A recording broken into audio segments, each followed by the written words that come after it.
Let's do this. Oh, no, Father God, we need you. I know for me, I'm tired. So help my brain to function well. Help us to produce another amazing podcast.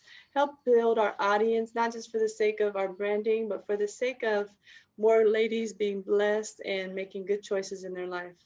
In Jesus' name I pray, amen. Amen. Amen.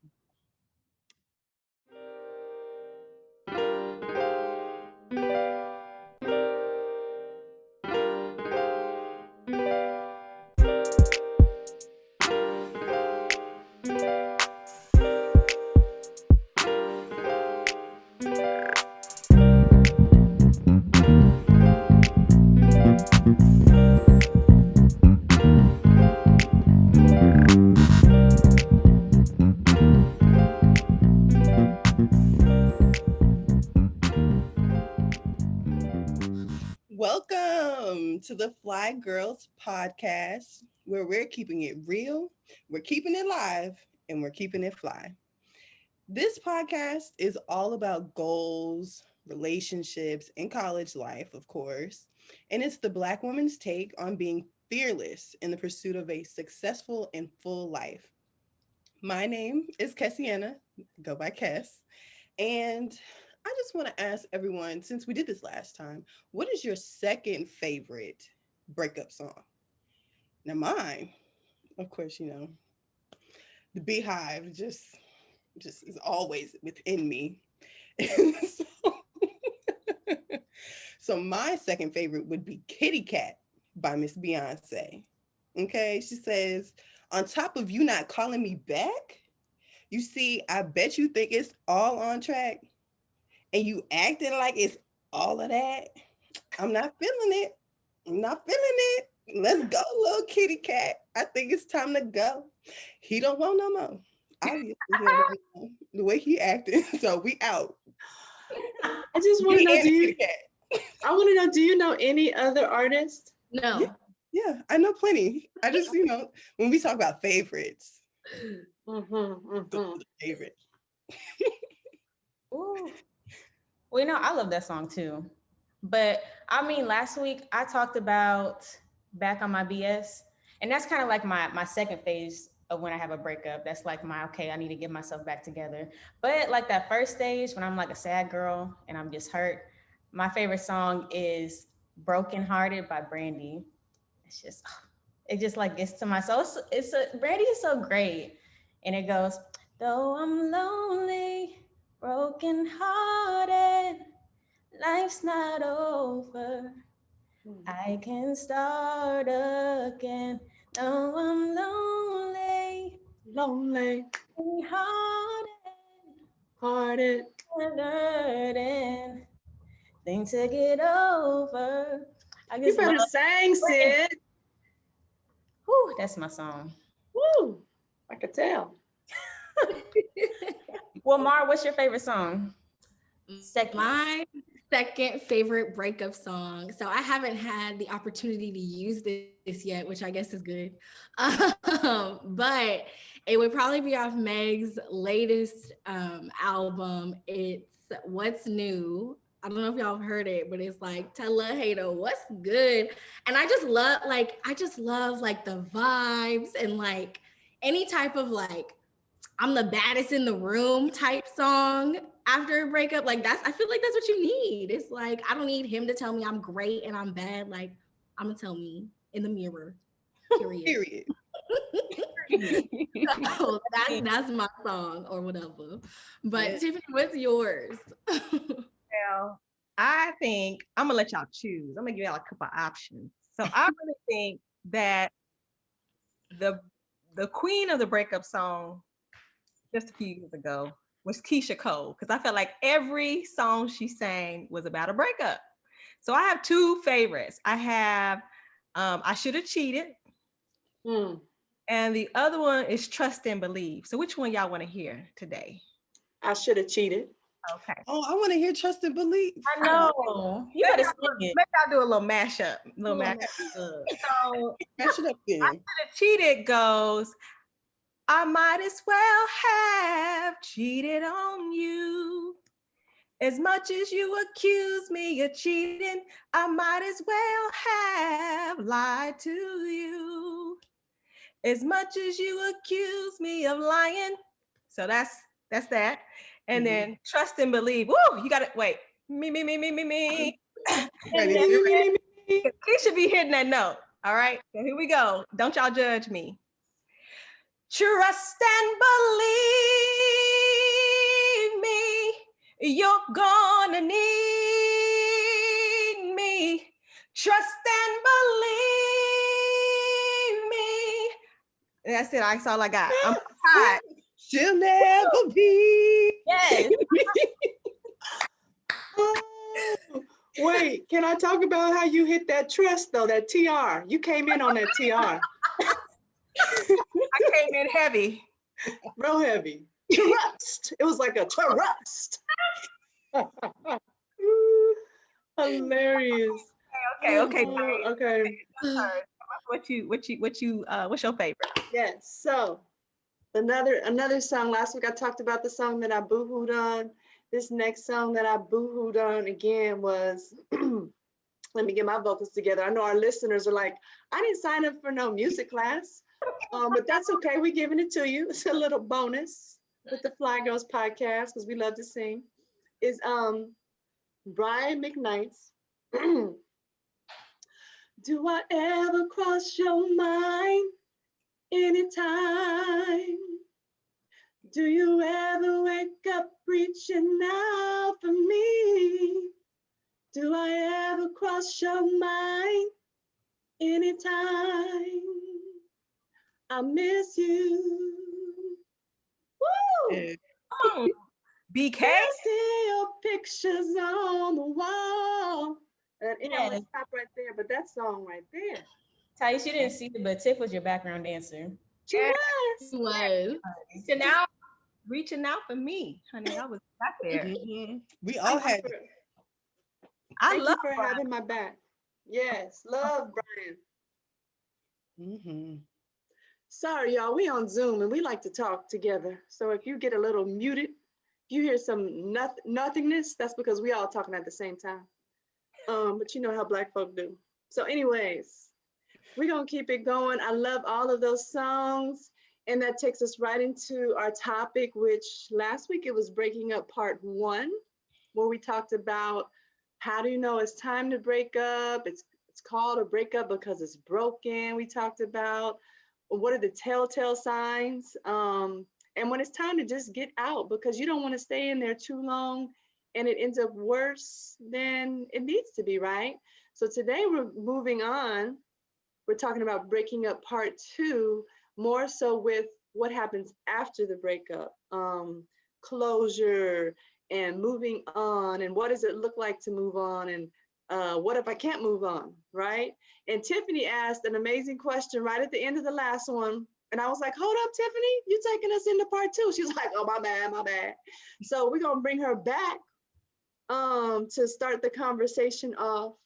And hopefully those of you ladies out there maybe who are dealing with a breakup and you're trying to move on, hopefully we can help you today. All right. So if I recall correctly, the question was, is it okay to go back? So after the breakup, sometimes, the circumstance, maybe you missed that person, or maybe you had a conversation and, oh buddy, oh girl, whoever, talking about they done changed, they gonna do better. So after you've taken that step to break up, when is it okay to backtrack and go back? Good question. I'll go ahead and chime in while others are thinking. So I don't know if it's ever okay to go back. I think it has to be a very special circumstance to go back. And I know Tiffany, you talked a little bit about last week about you're with your go back person. You are married to him. And so I definitely want to hear what you have to say about it. But for me, I don't think any of the people I broke up with I needed to go back to. And I was in a cycle of toxic relationships.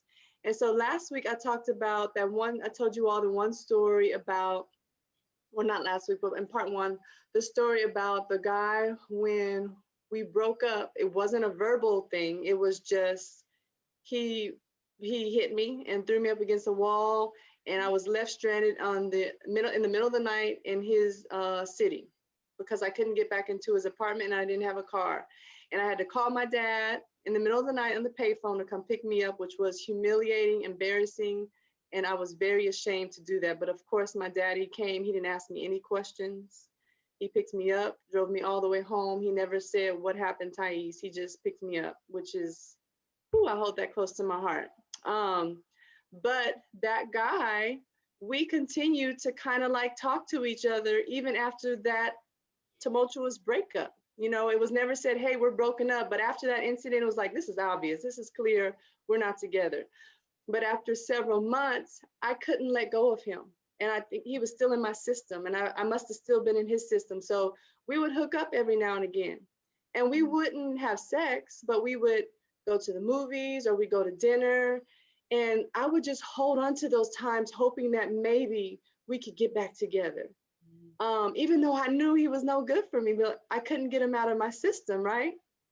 And so it had been like 3 years, and we were still hooking up every once in a while. And he was still in my system. He was still in my heart. You know how girls say, I'm not going to ever get back with him, but he will hold a special place in my heart. Well, he held a special place in my heart, and I should not have let him hold that spot. But then I started dating my now husband. So I was dating my husband long distance, and the dude called me up and was like, you want to hook up? So we went to the movies. And as always, like I told you before, he always brought somebody with him when he came to see me. So this time it was his guy friend. So the three of us were in the movies. And I'm sitting there watching the movie, and it dawned on me, it was like, why am I still here? Not at the movie theater, but just why? Why am I still letting this person be in my system, in my heart, in my life?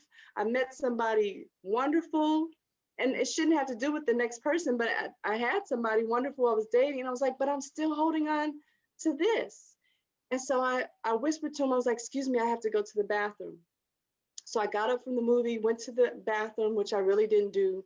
Once again, I got on the payphone because we didn't have cell phones back then. I called my mom this time, and she didn't even ask any questions. She was like, you want me to come pick you up? And I said, yes. So I acted like I was in the bathroom. My mom came and got me. Do you know he never called me or asked me, like, did you ever come back from the bathroom? We didn't talk ever again. I went to the bathroom, and that was the last time we talked. And it's been 20 years. I feel like that says a lot. Like his lack of concern for you. That's crazy. It's really crazy. Wow. Yeah. He probably knew when you got up because I'm sure the vibe was probably off from the start and it felt probably a little forced anyway. So he probably knew you weren't coming back when you got up, Thais. Yeah, he must have, for him not to have texted me, not to have called me or anything or checked up. It must have been in the air. I was like, this is over. All right. So how about you? What do you feel about hooking back up? Or Cass, go ahead. I honestly think remixes are reserved for music. Okay. I really don't. Oh my gosh. I really don't think that you should be like, I mean, I'll speak for myself. I personally don't think it's a good idea to go back to something if it ended for a good reason, or like you if it ended like, and I don't know if there's like maybe a chance that you're gonna get back together, or you're thinking about it, or maybe you just want some time. Like, I feel like while you're in it, maybe is the time to fight for it, or to have those conversations about revisiting. But if you break up with the intent to not get back together, I think you should not get back together. No. I mean, I am super young, super like inexperienced with breakups. But the one that I did have, it was similar to you, Thais, in the fact that like we stayed in contact afterwards. And so my situation was very different. We broke up because our goals and what our life was gonna look like was gonna be very different. But we had a great friendship. And so I feel like, some breakups, it's not like a tragic thing, or it's not like a hard conversation. Sometimes like it's just not meant to be a relationship, like a romantic relationship anymore. And that's where we were. And we really just like we stayed friends, and we stayed talking to each other every day. And honestly, in the first part of it, like maybe 3 or 4 months after the actual breakup, I would say that nothing had changed. We would still talk to each other the same way, flirting with each other the same way. Like conversations and interactions didn't change. It wasn't until I don't know, a long time, months and months after, that things kind of changed. The vibe between us changed, and then we slowly started talking less. But we had what's it called, a Snapchat streak. So even if I wasn't talking to him every day, I would like we would be sending a picture of something, usually not even our faces, like every day. And so like we were still not, that sounded weird. I mean, like a picture on a wall, not. I was kidding. But yeah, so like we were still in contact all the time, and if I could do it differently, I would have taken a breakup where we were like out of sight, out of mind, like no contact for a little bit, and then come back to a friendship versus it like slowly, weirdly transitioning out. I think it's a bit healthier to kind of actually dead it, cut it, and then if you come back as friends, that's cool. I just think, remixes, that's for like Beyonce and whatnot. And, Megan, she got a nice remix. Savage remix, that's a remix, okay? It's, I agree with you, but I do feel like people can go back. And I wouldn't call it a remix. I call it a transformation at that point. Like they'd have to be transformed at that point, because a remix is like part two of the same version, where a transformation, like Jesus can change anybody. When I think about my exes, I wouldn't go back, and because that would be remixes. But I think that like if you do go back to someone, like you have to see that transformation and them actually change, and not like words. Like I'm a very big words of affirmation, but actions speak a lot louder than words at the end of the day. So like if I don't see your change, like if I ever was to think about going to someone with their transformation, I'd have to see change, like active change, even like in the behind the scenes, to where I'm not around and I see the change. Because sometimes they be putting that front on like, oh yeah, I've really changed, and then that's just a big front that they've been doing for you. Go back home, they're the same person. So I believe it's possible. I'm very hopeful, but yeah, when it comes to my exes, probably not. But I'm on the other side. I feel you on that. But yes, to men can talk a big game and follow up with absolutely nothing. And that is like, that I agree with you with the transformation. But I also think like timing is so real. And like you can really vibe with someone and you can love someone and like you can feel like that's your person, but like where you are in life can really prevent that. And that's one of the things that I think like it's worth going back for. Like I've had that situation where it's like, nothing really happened, you just kind of have to move on because you're not in the right stage. So maybe later on, if we're in the right stage, I don't need them to necessarily transform as a person, but maybe the timing needs to just, a little bit longer down the road, and then maybe it'll work. Doesn't guarantee anything, but a better chance. So I like that. I agree with both Sydney and Marissa. I feel like there are instances where you can go back, but you definitely, the time is key. And then Sydney, I think you said something about I don't even know, but it resonated with me because because that was my story with my husband. We dated a very long time, and we were engaged to be married. I think I explained this in the last podcast. And 60 days before the marriage, we called it off. And at that point, I was crushed. But at that, I just had to let it go. It was just I couldn't force it. And I felt like something you said to me, Sydney, just made me think that, if it's for you, it's for you. So if it's feeling forced and you worried about holding on to that person or losing the person who you thought was going to be the forever bae, what better example of sacrifice, right? That's how I feel like it what happened to me. Like earlier in the relationship when we would have challenges or wouldn't be really have it would be like a rough patch, I would be like holding on for dear life. Like he probably could have asked me to do anything and I would have done it, which is shameful, but it's the truth because that's just where I was. I was immature and I was just my self-esteem was in the pits. But the moment when I didn't force him and I didn't cry and whine and all that stuff, even though it was hard to do, it was what I needed to do. And then the time we were separated for 2 years. And by that time, I'm like, I'm back to myself. I'm dating, I'm having a good time. I had a little thing on the side. I was like really enjoying myself. And then he came back all remorseful, talking about what he was going to do different and how he made a mistake. And I didn't take him back right away, but the time is really what we needed. God said, it's yours, just not right now. And I need you to, sacrifice just for a little while because he needs to grow up and you need to grow up. And once y'all are in a place where I need you both to be, then I will bring y'all back together. So I really feel like that was our story and where we were.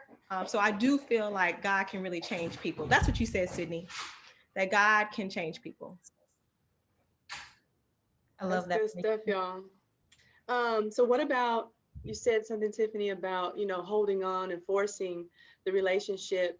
What about for young ladies who have gotten or contracted an STD by a young man and they feel like, well, I can't break up with him because nobody else will want me. This is the guy who gave me the STD. And I'm not talking about STDs that, you can get medication for and be done with, but those lifelong STDs that stick with you. Should a young lady stay in that or force that? No. I don't think that's a good I know idea. this might be hard for people who don't have as much of a spiritual maturity or background, but I truly believe that, God can do anything. And in situations like that, you have to put your trust in God and just do what's right. He never wants you to stay somewhere where you're hurting, where you can't be totally free, you can't be yourself, you don't love yourself. And to me, staying with a person like that is an indication that you don't love yourself. So I don't think that God would want you to stay in that situation. And I think that you have to leave that situation and you can't be negative about what you're, as a matter of fact, I know people, okay, that associates in my friend group or friends in my friend group who have this situation. And guess what? God brought them a mate, who loved them, who didn't care about that because they saw the person on the inside and they weren't worried about the affliction, so to speak. And so I think that it's always a good idea to leave that situation. You don't want to be with someone who's hurting you. And every situation is unique. I've had friends who, the couple found out together. Yeah, he may have been doing whatever he was doing, but he didn't know that he had an infection, right? And that was something that brought them together.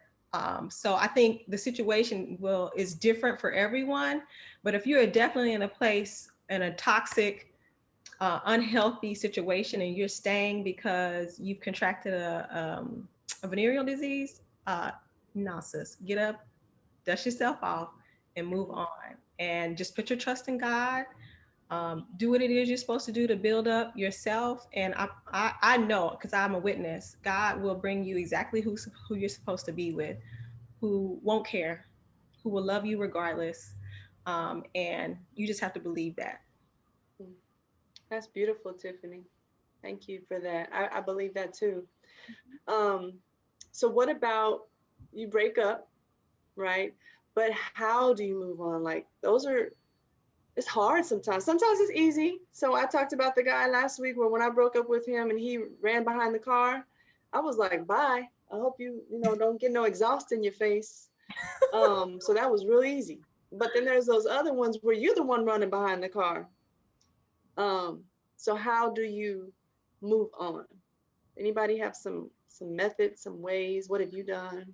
I always tell my friends, out of sight, out of mind. And so if you're trying to get over anything, if it's not in your purview, it's not like on, what you see every day, it's not blowing your phone up, it's not like in your face, then you have the room, at least mentally, to explore different things and not be worried about that anymore. Like, sometimes it's like a little kid. You get them a gift on Christmas, a day birthday or something. They're like, oh, this is amazing. I love this so much. I'm gonna play with it every day. And then Every and day. 6 months later, they don't even know what a toy at because they maybe put it somewhere, completely forgot about it. And now they're like, they got a new toy, they've got new things, playing, they've got new things they didn't even know that they would like. So, when stuff is not in your face all the time, you have the room to forget about it or focus on something else. So block him. I think add to that the blocking, the purge is necessary. You got to purge everything, the pictures, the old Valentine's gift that you love so much, them old dried up roses that you didn't put in a journal, all of that. You have to remove any anything that reminds you of that person. It has to go. And I know it's hard. I'm the one who kept, all that foolishness from high school. Why? Remove it. That's I agree. I was the person who kept the pictures because pictures are such good memories. I had Thais and Tiffany and Sean talk me through it because they were like, "You still got those pictures?" They were like, "You need to get rid of them," and they were like, "In your own time." But I was like, it's not that hard. I just keep them there because they were good memories. But then when it came to actually deleting them, it was like, ooh, it was hard to let go of them. I was like, why is it so hard? And it's because I still had an attachment to those memories and like, oh, pretty much the person, like the fun times and stuff. So yeah, To you have add, to let them go. to add on to what you're saying, I never I never thought that that was necessary. Like when I broke up with my ex, I still had everything that he gave me, but I thought it was like maybe maybe my advice is not the best advice, but I thought it was out of sight, out of mind. Like all the gifts were in the closet, in the bottom of a drawer. Like I really wasn't thinking about it. Like, and I honestly have forgotten about it, and it was not on my mind. Like there was no need. I wasn't going to back like, oh, this is so beautiful. I remember this. It wasn't even like that. But by the time I was in the relationship that I'm in now, one day it was just kind of like, I really shouldn't have these things anymore. And so one day, like I actually went through I sat down, went through all of my pictures, deleted them, and then threw away some of the like sentimental stuff. Mhm. And I was like, that was some closure I didn't know I needed. And I was like, this is kind of weird. Like I didn't think it was necessary.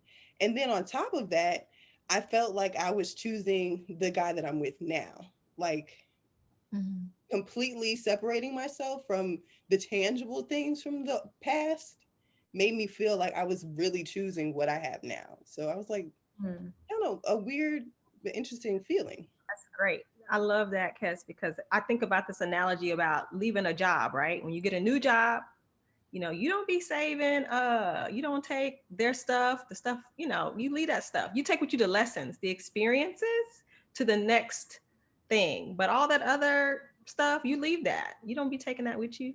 So I love that. Yeah, the purge is necessary. I think should be a hashtag. The purge is necessary. Purge is necessary. Tiff and Kes came with the analogies today. Y'all been on Right?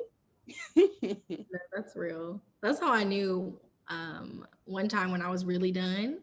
Like I got rid of like all his stuff because sometimes that's what's like lingering. It's like, oh, I got this sweatshirt. I might, he'll need to come get it.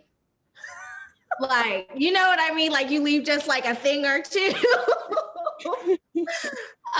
So like all that, even the gifts, like if they give you anything, like all of it, because I was the type of person that like I love I'm an old soul kind of.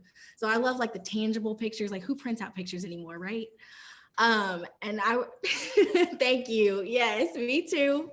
And I would keep them and one day they just kind of all fell and I wasn't expecting it and I didn't think I was attached. I wasn't thinking about anything. Like I wasn't in a new relationship or anything like that, but it just brings everything rushing back all at one time, I think, when you look at it. But my coping mechanism, I just stay busy. Like we're not gonna take L's on multiple fronts. You know what I'm saying? Like we're not gonna take L's in the relationship, L's in class, L's in the job. Like we're not doing that. So if it's not working over here, we're about to throw all our energy into these other two things. And I don't have time to be sad really because I'm just trying to grow. Marissa, where were you when I was in college? Because when I took a L with that one guy I just explained, I took a L across the board in my academics, in my social life, in life. I just wanted my life to be over. So I took a L all over the place. Like, how do you know that a L over here doesn't have to mean a L all over? That's so good. That's so good. I think it's just so easy to fall into. Like you're right. Like it's easy to fall into the sadness because that's somebody, like your whole routine changes. That's somebody you talk to pretty much every day and like it's your normal and that's your person. And I think it's hard to build a new routine. But for me, I give myself time to feel it. Like I don't think you should just, like, we're human, we're not a robot, right? So I give myself 24 to 48 hours and whatever I got to do. If I need to cry, I'm going to cry. If I need to eat ice cream and watch chick flick, that's usually what I do in that 24 to 48 hours. It's a lot of rom-coms and food that I shouldn't eat. But yeah, 24 to 48 hours. And after that, it's over. Like it's grind time. I love that you give yourself a time span to sort of mourn the relationship versus if you don't put a timestamp on it or an ending period, it can linger on and on and on. So I love that. And so for some of you ladies who are listening, maybe 48 hours, 2 days is not enough because the relationship might have been maybe more involved. Or I think too, when you're sexually involved, it creates even longer of a time that you put on it, right? So, but let's say give yourself a month to mourn, to be sad, to cry, to talk about it, to journal about it. And then say at day 31, I am moving on, I'm closing this chapter. But I love that, to put a bracket on it, put some bookends on that thing. I love that, Marissa. And I would even say, like, in that month period where you're having your time to process, do some things that you love to do. Like, do some fun stuff because that'll help you get through it too. Because you don't want to be because I'll put myself in a dark corner for a while and sulk and stuff. I was like, but once I get myself out of the house, I get dressed and like I'm not necessarily doing anything super productive, but I'm doing stuff that I enjoy and that's gonna bring me joy. Then I feel like, okay, like every day's getting a little bit easier. Mhm. That's good. So I think the main thing is to know that life goes on. That is not the end of your life after a breakup, whether he broke up with you or you broke up with him, or if it's a her. That's not the end of the world, ladies. I promise you. It might feel like it, but I'm telling you the truth that it is not.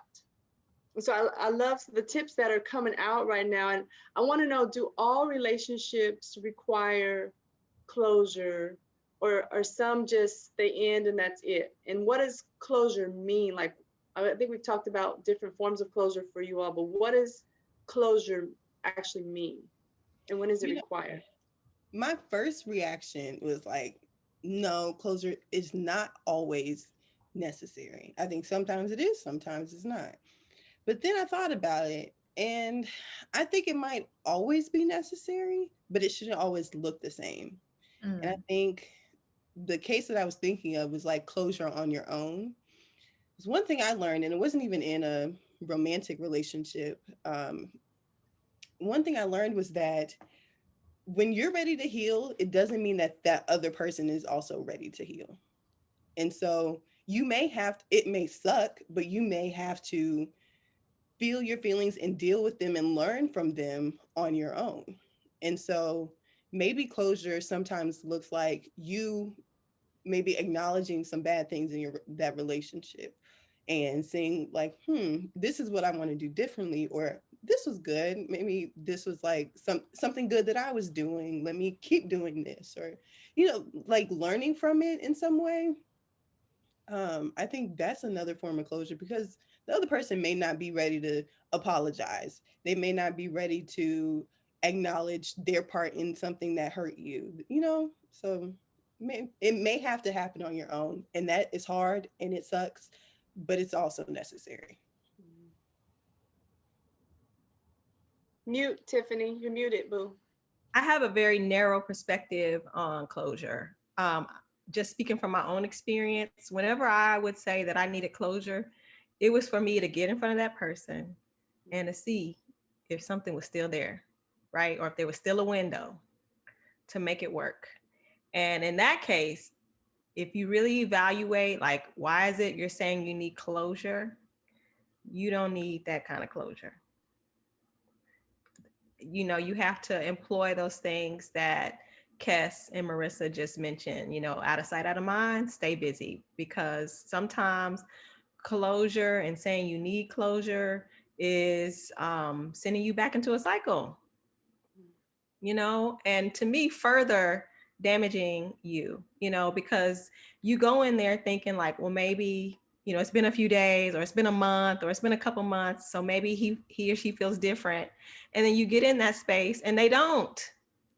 And you still feel like crap, when you could have been spending that 2 weeks, 1 month, 6 months working on healing and moving forward. But instead you were stuck in that place talking about you needed closure. So in my opinion, I don't feel like closure in that sense is healthy. So don't do it. I don't think closure, for me personally, I can't do closure in person really anymore. Like if I'm getting closure and I know this is done, it can be a phone call, it could be a FaceTime, but I cannot be in the same space as you, because because if I still have feelings too, and I know that I need to move on, then I cannot be in the same room. We can't talk this out. I can't see you cry. You can't see me cry in person. Like, it has to be a phone call or something, because it'll just work better, and it'll help me heal, like Tiffany was saying, move on faster, if closure needs to be happening face, like, me and the other person at all. That's real. That's so real. Because for me, every time I needed closure, it's exactly what Tiffany was saying, in terms of like, we're just using this as an excuse for something else, because it leads right into what Sydney was saying. There were some tears, and there were some and some feelings. And look, I got a boyfriend again. So like, no, you need distance. You need a phone call, not even FaceTime. Don't do no Zoom, none of that. None of that. But what I will say is I really agree with and resonate with what Kes was saying about, like, sometimes people aren't ready, and maybe you have to wait, but sometimes like waiting isn't even gonna work, because they'll never be ready to give you what you want, because maybe you disagree on how it ended and they don't think you deserve an apology. So you have to figure out how to get that closure on your own. And for me, I'm big on like self-reflection and no regrets. And the only way for me that I can feel like I have no regrets over the situation is if I can like clearly identify, like, what did I learn from this? So there's nothing is really lost if I can, if I can grow from it. And that's kind of how I get closure. I'm just wondering, what are we closing though? If we talked about we not, on that day we said it's over, what are we closing? Your heart. Oh, Your heart needs to close. Like, you still open, you still feel like, this is never happening again. They told you it's over. So what are we trying to, what are you trying to figure out? Are you trying to figure out why it's over? Like, what, please help me understand. All of it. You need to know the why, the how, like, how did we get here? Because I don't want to be back here again. Like, I don't want to do, like, I don't know. For me, some of my relationships, like, it was the same thing, like, happened, consecutively. So I need to grow from this, because clearly, maybe if it's the same thing, it's not them, it's me. So that's where the self-reflection comes in, because I can't keep doing this. I'm getting older, I'm on a clock, not really, but kinda. So I got to figure it out. So for me, closure, Tiffany, I needed an apology. And like Kes said, not everybody is going to give an apology. Some people don't even see the wrong in their ways. And in this particular situation, I'm going back even before college to high school when I was really young. The guy who really hurt me sexually, sexually assaulted me and forced me to do different things. When I finally came to my senses and broke up with him, we still were in the same classes together. So I have somebody who, forgive me for being real and transparent, but he had forced me to give him head a couple of times. And this is the guy who date raped me, who I eventually just started having sex with because I was tired of being forced. So when I broke up with him, our senior class was only 17 students in our class. So we basically went from class to class together. And to have to sit there with him every day in class and act like I don't see him was so painful for me. That was that year that I would go to the bathroom for the lunch period because I didn't want to sit with everybody at lunch and just be depressed in the bathroom, wait till the bell rang and came out and go to the next class. And so from him, I needed him to acknowledge how much he hurt me. And I wasn't getting that from him. So every day that pressure in me to need to hear that from him was just growing and growing, and having to be in his presence every day was just hard. And I was getting more and more angry. And I promise you one day, I'm not advising you young ladies to do this, but I did this. I asked the teacher if I could leave class early, and I had in my mind what I was going to do. I was like, if he's never going to acknowledge it, he needs to know how much he hurt me. So I went to my locker early. I got out of class. I put my books away, and I went and stood by the door. And the moment he came out, ladies, that anger was so big in me. I just gave him one punch to the jaw. He flew back, hit the door, fell against the door, dropped all his books. And I just stood over him and just like it just, all of the things that he did to me, I was able to put it back on him with just my fist. And I wasn't scared. I didn't know what he was going to do back, but I didn't care. I was just standing there like, what? What are you going to do? And I watched him. He got up, he took his books, he went to his locker. And at that point I had walked away. He came and he started running towards me. I guess he was going to flat me out. And all the guys in my class saw it happening and they stopped him, and it just got really outrageous. We got called into the headmaster's office together. And the fact that the headmaster had us come and sit in her office together, and she was like, "What's wrong, Thais?" I won't say his name, but his name was bothering you. He was talking to another girl. He upset you or something. She was trying to figure it out, and it was just really superficial. Like, why did you do all this? And I didn't respond to her at all. I just was quiet, like, you don't even know what he has done to me. And I had to let him know. And that's what I did. And after that, even though we were in class together, I released it. That was like the release that I needed. And I'm thankful for that closure. And I'm thankful for the other guys in the class who had my back, and they were like, nope, you can't go back and get her. That's it. That's the end. Okay. I'm thankful for those guys. I hate that happened to you, Ty. Yeah. And so I think I'm going to revise a little bit and say that, sure, closure is okay, but, maybe it's therapy, maybe it's some other outlet, but it doesn't necessarily have to be a conversation that you're having with that person, looking for an answer, looking for an apology or whatever. So yes, I revise. So closure may be necessary, But to me, it doesn't necessarily have to happen with the person, like Kes said earlier. Right. Maybe it's therapy. I Another agree. way to get closure, Mhm. get you a new roster. Wait a minute. Yes. Now. Rebound? Trying to Wow. rebound? No. A new roster. She's not talking about one person. She's talking about five, Team. 6 people A Yo, team. starting five. She said, "Oh my gosh, with Cass." the 6 man. Yes. I had on some pearls. I'd be clutching. I can't. I'll let you borrow mine, Tiff. Oh. But really, okay, so I guess you could get a roster if you want a team or something. But I think another thing that's really helpful is journaling or writing a letter. You don't even have to send it. You can send it because I've sent one before because I want them to know how I felt. Because sometimes you're not on the same page. But I've also just like written it and thrown it away. And I think that just like that release, burn it, do what you got to do, whatever.